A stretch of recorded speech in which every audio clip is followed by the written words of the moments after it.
Hello students, welcome back to my channel. Myself Akshay Meena and I'm going to start a new series जहाँ मैं आपको बताऊंगा कि कैसे आपको प्रिपेयर करना है अपनी एग्जाम के लिए, चाहे वो 10th हो, 12th हो या 11th हो या फिर जेई और नीट के लिए हो। ठीक है।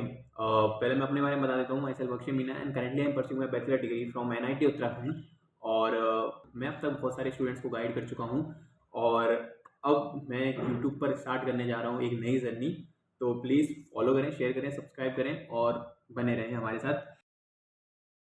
आज हम देखने वाले हैं एक smart study plan for class 9, class 10, class 11, class 12 सबके लिए ये वैलिड है। देखो, गधा मजदूरी सब करता है भाई, हार्डवर्क सब करते हैं, लेकिन अगर उसी हार्डवर्क को एक सही डायरेक्शन में लगाया जाए तो तुम्हें सक्सेस जल्दी मिल जाएगी। ठीक है। ये मतलब बहुत सारे लोग बोलते हैं कि स्मार्ट वर्क करो, स्मार्ट वर्क करो, फिर करना कैसे है वो आज मैं तुम्हें बताऊंगा कि स्मार्ट वर्क करना कैसे होता है। ठीक है। ओके, तो स्टार्ट करते हैं। सबसे पहले मैं तुम्हें अपने बारे में बता ही दिया है। ठीक है, तो इंट्रोडक्शन अपना हो चुका है। आगे स्टार्ट करते हैं स्मार्ट स्टडी प्लान। ओके। देखो, सबसे पहले तो मैं तुम्हें कुछ 4 बेसिक रूल्स बता दे रहा हूँ जो तुम्हें फॉलो करने हैं। ठीक है। सबसे पहला है डोंट कवर फुल सिलेबस। पूरे सिलेबस को कवर करने की तरफ नहीं भागना है, क्योंकि तुम्हारे एग्जाम को अब कुछ 25 से 30 दिन रह गए हैं। ठीक है, यानी 1 महीना बचा है और अब तुम भागोगे सिलेबस कंप्लीट करने को। तो मैं बताता हूँ क्या होगा। देखो, ऐसी सिचुएशन में क्या होगा कि ऐसी सिचुएशन में तुम लोग सिलेबस को बस ऐसे उठाओगे, हाँ यार ये चैप्टर कर लो, ये कर लो, वो कर लो, और ऐसे करने करने के चक्कर में तुम सारे तो कर दोगे, सिलेबस पूरा तो कर दोगे, लेकिन तुम उसको ढंग से ना रिवाइज कर पाओगे, ना तुम उसके पीवाईक्यू लगा पाओगे, ना तुम उनके पीवाईक्यू लगा पाओगे, और ना तुम्हें उसे पैटर्न कुछ देख पाओगे कि कैसे कैसे क्वेश्चन आ रहे हैं, और कुछ नहीं कर पाओगे, तुम बस सिलेबस ही कवर कर पाओगे। ठीक है। तो 1 महीने में ये गलती सबसे बड़ी नहीं करनी है कि पूरा सिलेबस कवर करना है। अच्छा सर, क्या करें फिर? अगर पूरा सिलेबस नहीं पढ़ेंगे तो हमारे मार्क्स कैसे आएंगे? तो वो मैं तुम्हें बताऊंगा कि कैसे क्या करना है, वो मैं आगे बताऊंगा। दूसरी चीज़ है कंसिस्टेंसी। ठीक है। हमेशा कंसिस्टेंसी मेंटेन रखनी है।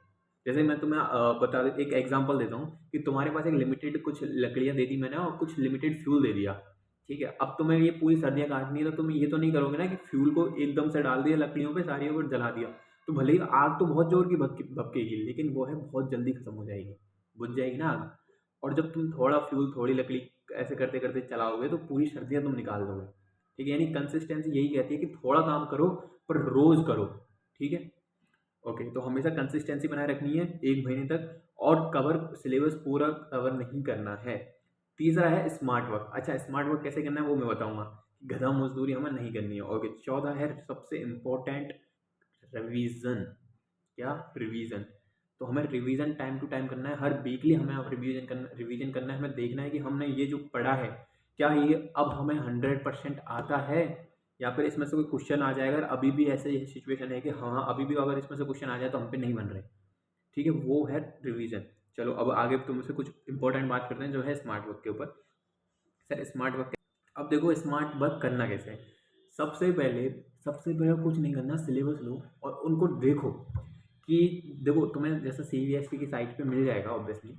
तो वहाँ से देखो कि यार इस चैप्टर से इतने क्वेश्चंस आ रहे हैं लगभग लगभग, और इस चैप्टर से इतना क्वेश्चंस आ रहे हैं, यानी कि ये चैप्टर बहुत हाई वेटेज वाला है और ये चैप्टर बहुत लो वेटेज वाला है। तो पहले अपने सिलेबस को 2 पार्ट्स में डिवाइड कर लो, हाई वेटेज और लो वेटेज। ठीक है। उससे क्या होगा कि उससे ये होगा कि हमें क्लियरिटी मिल जाएगी, यार ये चैप्टर तो हमारे क्लियर होने ही चाहिए। अगर ये चैप्टर क्लियर है तो ये समझ लो हमारे 70 से 80% हमारे क्लियर है, क्योंकि जो हाई वेटेज वाले हैं उनसे ज़्यादा उतरे क्वेश्चन आने हैं। तो करीब करीब 60 से 70% तो उनसे क्वेश्चन आने ही आने हैं। तो ये समझ लो इतने मार्क्स तो हमारे हुए कंप्लीट। ठीक है। ओके, तो सबसे पहले अपने सिलेबस को उठाओ और उनको 2 पार्ट्स में डिवाइड करो, एक हाई वेटेज और एक लो वेटेज। ठीक है। ओके, और हाई वेटेज में कौन कौन से मोस्ट इंपॉर्टेंट टॉपिक जिनका ज़्यादा आ रहे हैं, जो बार बार रिपीट हो रहे हैं, जो क्वेश्चंस बार बार आ रहे हैं, उनको डालो। टॉपिक्स या चैप्टर्स दोनों को तुम डिवाइड कर सकते हो। ठीक है। अच्छा, मोस्ट इंपॉर्टेंट। उसके बाद तुम्हें क्या करना है, फर्स्ट प्रायोरिटी किसको देनी है? फर्स्ट प्रायोरिटी देनी है हाई वेटेज वालों को। उसके बाद तुम्हें सेकंड प्रायोरिटी किसको देनी है? लो वेटेज वालों को। यानी सबसे पहले तुम्हारा टारगेट होना चाहिए कि मुझे हाई वेटेज के सारे चैप्टर, सारे टॉपिक्स हमें क्लियर हैं। ठीक है। उसके बाद तुम्हें लो वेटेज पे जाना है। इससे क्या होगा कि तुम अपने 60 से ज़्यादा परसेंट, मतलब 60-70% चीज़ों को अच्छे से कवर अप कर लोगे। उससे क्या होगा, तुम्हारे मार्क्स जो है 60-70% मार्क्स तो कम से कम कन्फर्म हो जाएंगे। अब अगर तुम करोगे कि पहले लो वेटेज वाले पढ़ लिए, फिर कुछ हाई वेटेज, फिर लो वेटेज, ऐसे घूमते रहोगे, उससे क्या होगा कि तुम ऐसे चैप्टर्स पढ़ लोगे पहले जो जिनका वेटेज ही नहीं है, जिनसे क्वेश्चन ही बहुत कम पूछे जा रहे हैं, उनको तुम पढ़ लोगे और वो चैप्टर तुम्हारे रह जाएँगे जिनका वेटेज बहुत ज़्यादा है। तो ये थोड़ा प्रोसेस तुम्हें नहीं फॉलो करना है, तुम्हें फॉलो करना है पहले हाई वेटेज फिर लो वेटेज। अच्छा, इससे क्या होगा सर? इससे मैं बताता हूँ। इसमें भी तुम्हें कैसे फॉलो करना है वो मैं बताता हूँ, ठीक है? मतलब बने रहो यार, तुम्हें मज़ा आ जाएगा कि सर बढ़िया तरीका बताया आपने।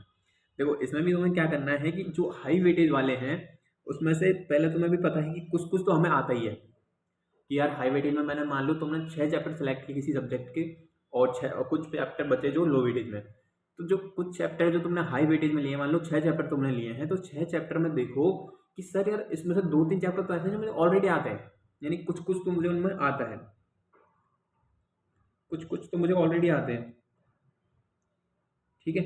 तो सबसे पहले तुम्हारा टारगेट क्या होना चाहिए कि वो कुछ-कुछ को तुम और अच्छा करो, ठीक है? कुछ-कुछ को कुछ-कुछ नहीं छोड़ना है। अब उसको 100% कन्फर्म करना है कि हाँ, अब मुझे ये आता है गारंटी के साथ, ठीक है?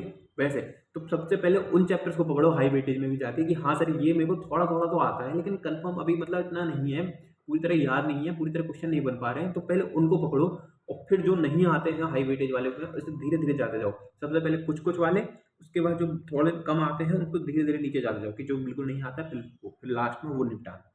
ऐसे ही तुम्हें लो वेटेज वाले करना है। जैसे ही तुम्हारे हाई वेटेज वाले कंप्लीट हो जाएँ, उसके बाद लो वेटेज में जाके भी वही करना है। पहले कुछ-कुछ वालों को देखना है कि सर इसमें भी मुझे कुछ-कुछ तो ऑलरेडी आते ही हैं, तो पहले कुछ-कुछ वालों को निपटा दो। सबसे पहले जो आता है वो निपटाओ। और अब सबसे इम्पोर्टेंट थिंग जो आता है तुम्हारा रिवीजन, जहाँ पे तुम गलती कर मार खाते हो हमेशा।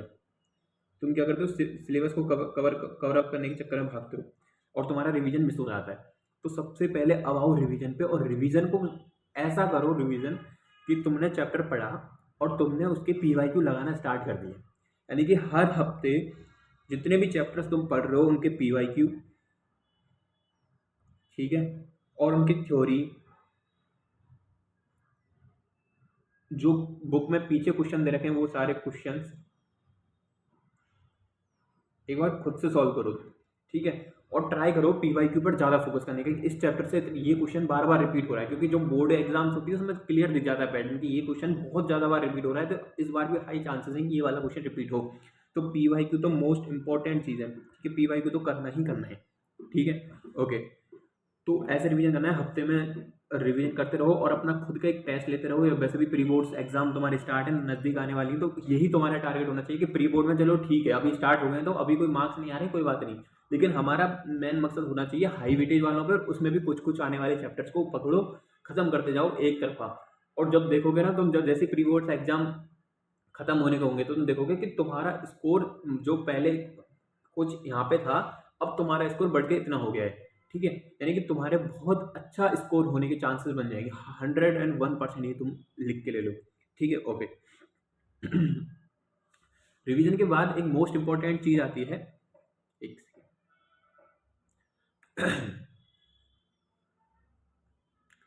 अच्छा, एक मोस्ट इंपॉर्टेंट चीज जो मुझे तुम्हें बतानी है कि लोग क्या करते हैं ना, मैथ साइंस ऐसे सब्जेक्ट्स को पीछे भाग रहे होते हैं बोर्ड्स के एग्जाम में, लेकिन वो क्या करते हैं, इजी सब्जेक्ट जो होती हैं उनको मिसअंडरस्टैंडिंग,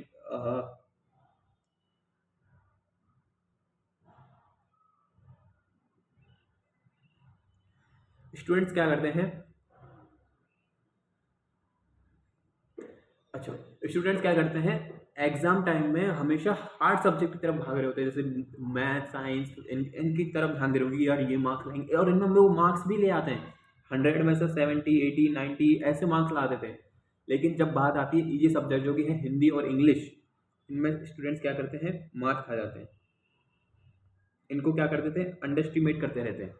अब एक बात बताओ भाई, तुम्हारी सारी सब्जेक्ट की जिनकी एग्जाम हो रही है उन सबको मिला के परसेंटेज बननी है ना?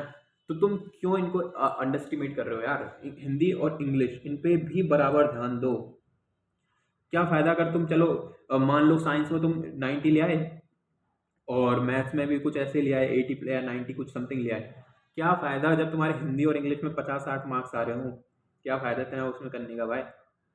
परसेंटेज तो सबको मिलाकर बननी है ना, तो ये तुम्हारी परसेंटेज गिरा देती है। तो हमेशा इजी सबसे सब्जेक्ट को भी थोड़ा ध्यान रखो कि हाँ ये भी मुझे करते रहना है, ये इस पे भी थोड़ा ध्यान देना है। इजी सब्जेक्ट पर भी अपना थोड़ा टाइम दो और इसके साथ साथ रिवीजन टाइम पे करते रहो। और आपको अपनी एग्ज़ाम के लिए बेस्ट ऑफ लक। एंड अगर आपको कोई डाउट हो, कुछ पूछना हो तो मुझे कमेंट करके बता सकते हो। इसके अलावा अगर किसी को टेंथ बोर्ड जैसे अभी आएगी है, तो किसी को टेंथ बोर्ड का क्रैश कोर्स चाहिए तो वो मुझे फॉलो करें और मेरे को मैसेज करें पर्सनली, या कमेंट कर सकते हो आप। तो आप मेरे को कमेंट करके बताएं कि मुझे सर टेंथ बोर्ड का क्रैश कोर्स चाहिए। तो जिनको क्रैश कोर्स चाहिए वो मुझे कमेंट करके नीचे डीएम में बता दें, क्योंकि 1 तारीख से हम क्रैश कोर्स लॉन्च कर रहे हैं 10th वालों के लिए और 12th वालों के लिए। तो जो भी इंटरेस्टेड हो मुझे ज़रूर बताएं।